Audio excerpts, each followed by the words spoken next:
everyone, welcome back to Novel Idea. This is the second part of my March wrap-up because I did a wrap-up of just middle grade March, and now I'm going to wrap up everything else that I read. So first of all,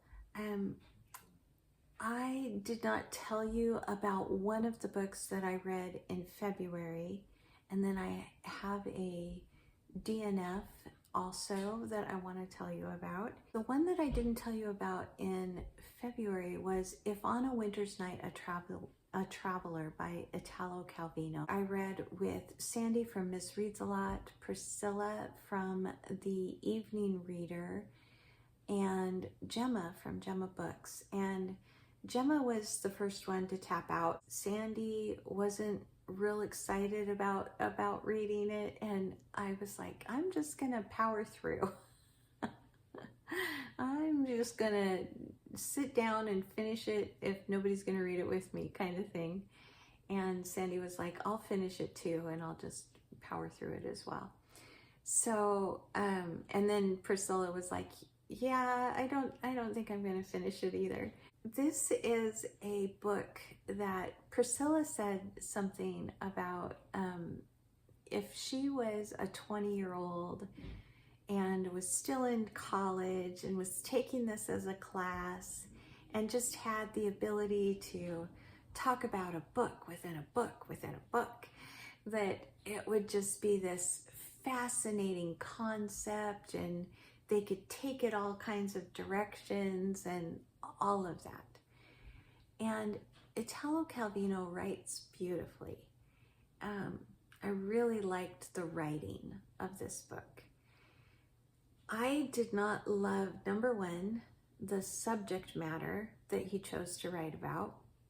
And then number two, I didn't love having a story begun and never finished. That is what he does in this book. He basically begins to tell you a story about a reader who is going to pick up and begin reading a book. And that book is also about a reader. And then he figures out that it's not the book that he wanted, so he goes back to the store to exchange it for the right book. Come to find out, this is the publisher's fault. The printing of the book never actually happened the way that it was supposed to, and he meets a girl in the process. It is so convoluted, and it literally is like folding in on itself all the time, and it has kind of a neat ending, but it's nothing ever is finished. And that was my main problem with this book, was that it doesn't matter that the ending is cool and I understand what you were trying to do. It matters that you never finished a story. And there were some sexual things that happened in it that I didn't appreciate. So I gave all of those to my used bookstore. No Italo Calvino lives in my house any longer, and I moved on. One of the first books that I picked up in March was also a book that I was reading with Sandy and Gemma and Jack from Spread Book Joy. That was Yumi and the Nightmare Painter by Brandon Sanderson. I originally wasn't going to read this one because I had heard that it was like a romance. They all decided they would like to read a Brandon Sanderson, and this was one I had not read that was a standalone. And it was not successful for any of us. None of us, I don't think a single one of us finished it. What I did was I DNF'd it at about halfway, and then I flipped clear to the end and read like the last 4 chapters just so I could see where the heck it was going. It's very YA. It was so angsty. It was dwelling on things it just didn't need to dwell on. If you liked this book, I am so sorry. I just didn't, and neither did any of my buddy readers. But then, I read Woman in White by Wilkie Collins. This was a reread, but I remembered almost nothing. And so it was really fun to reread this, and I was reading it with Becca. Both of us just absolutely devoured it.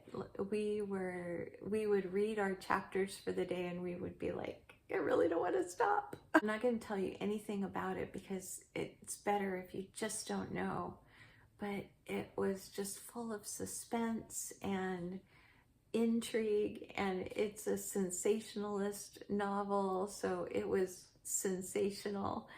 And I'm not normally a reader who enjoys letters and that kind of stuff, but this one was written in like eyewitness accounts, but I did enjoy this one. I enjoyed this one a lot, and I just had so much fun. It deals with some very good issues that were prevalent in Wilkie Collins' age that he was writing in, and I thought he handled them very well.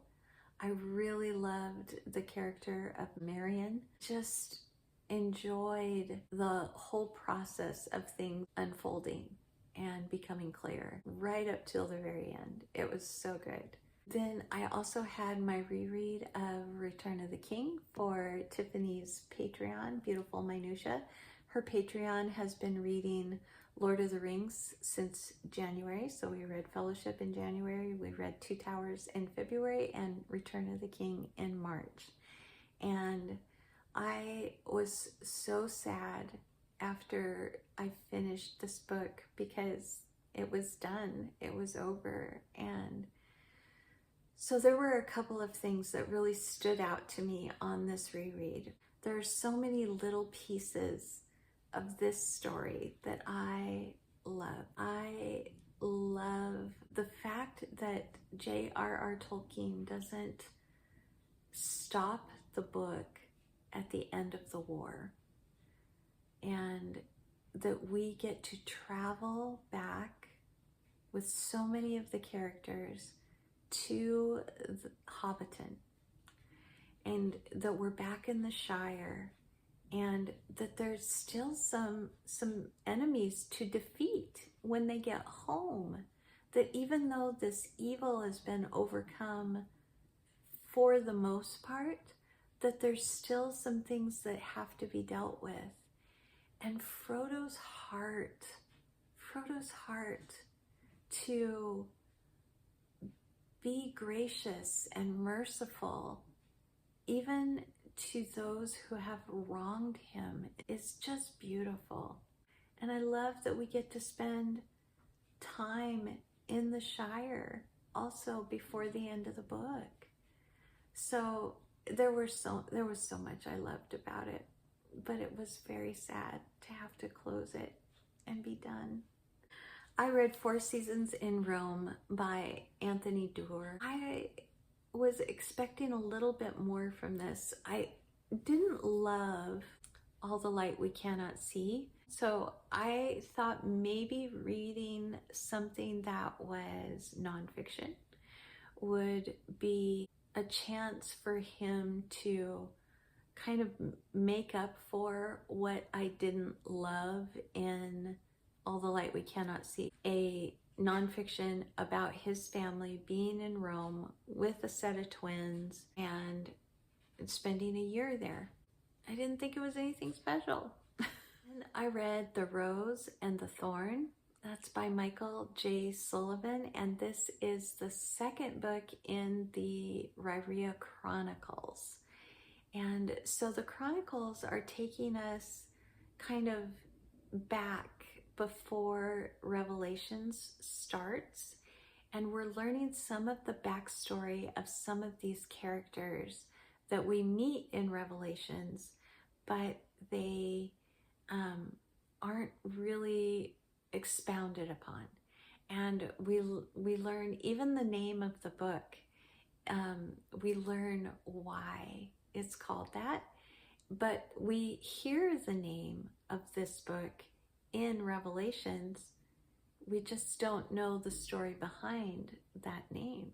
Royce and Hadrian are kind of building to the place where they actually have the relationship that is present in the Revelations series. I still have 2 more to go. I have the next one on hold. I'm enjoying this series, enjoying being in this world again. Then I read Evgeny Onegin with Courtney from Courtney Reads and Anne from In Search of Wonder.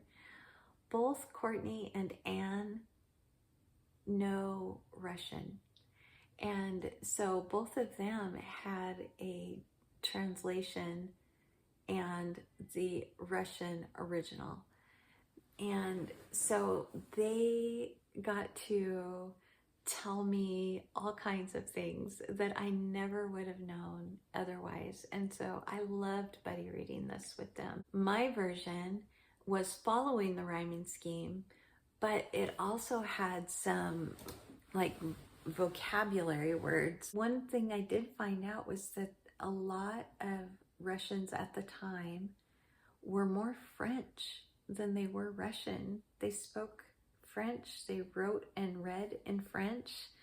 And so some of the words that this translator used were French words. I enjoy having to search for words and look for meaning and things. That doesn't bother me, but I can see that it would bother some people.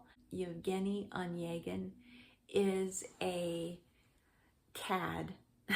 He's a gadfly. He doesn't have a purpose in life at all other than to have fun, and he's kind of even tired of that. He goes to live in the country. He doesn't like the country, but he doesn't really want to be around the people in the cities either. He meets a young man who is pretty much his equal in station, but is younger, quite a bit younger. And they also make friends with a couple of ladies in the neighborhood. His friend Lenski falls in love with one of those girls, and then a purposeful misunderstanding happens to a sad outcome. But what I really loved about this story was the character arcs.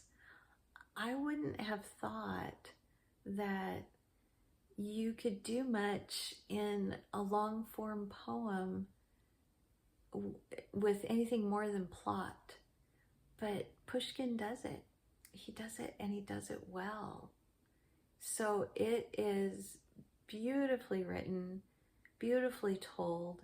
I read the Charles Johnston translation, and I thought it was absolutely wonderful. I don't think that it is a new favorite, but I think that the only reason why it's not a new favorite is because I just wanted more.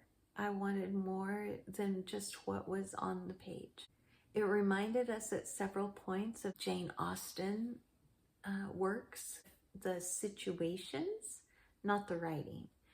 I really liked it. It was fun. Then I read Ben-Hur, and this is by Lew Wallace. This is a book that I've been told a lot about over the years, but I've never really sat down and read it. It is about a wealthy Jewish family who are kind of swindled, and it's almost a Count of Monte Cristo situation where an innocent boy and his family are pushed out of the picture by somebody who is scheming and conniving, and the way that shapes his life and how he gets revenge what that does to him. We get to spend time with some just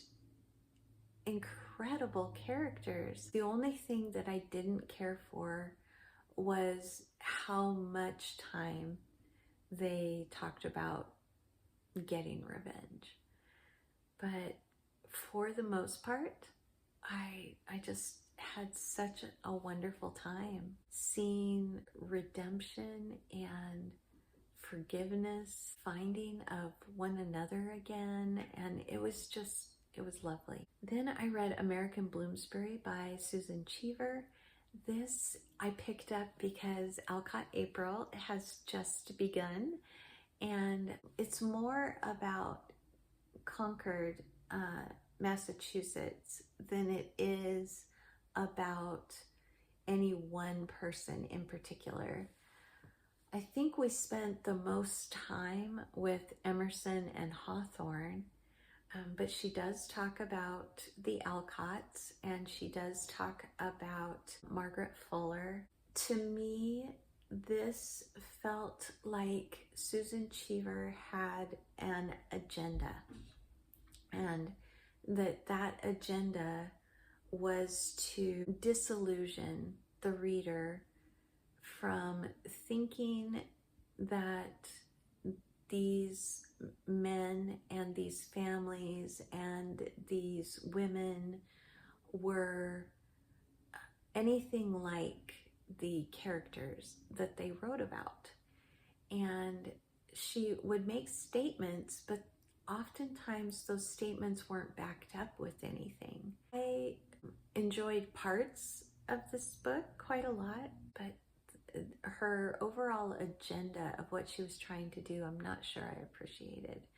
So that one wasn't quite as successful. The last one, Crazy Love by Frances Chan, and it is a reread for me.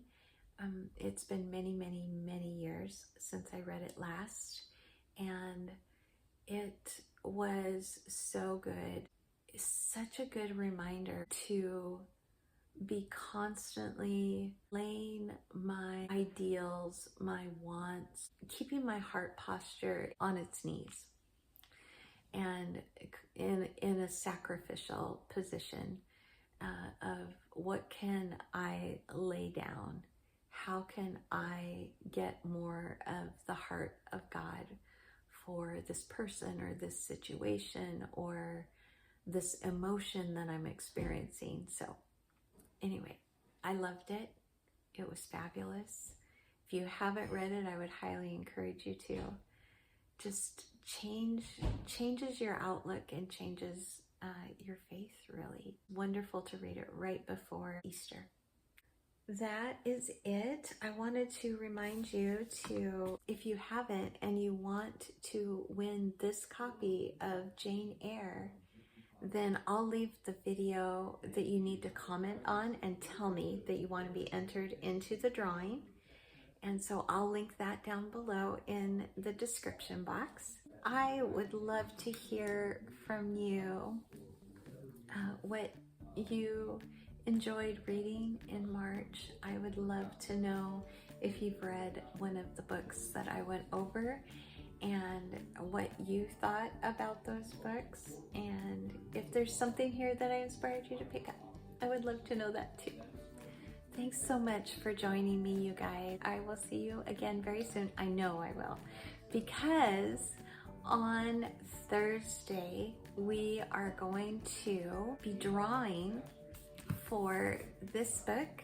That happens on the 4th. And then I will be going over my final list of adult favorites that I have.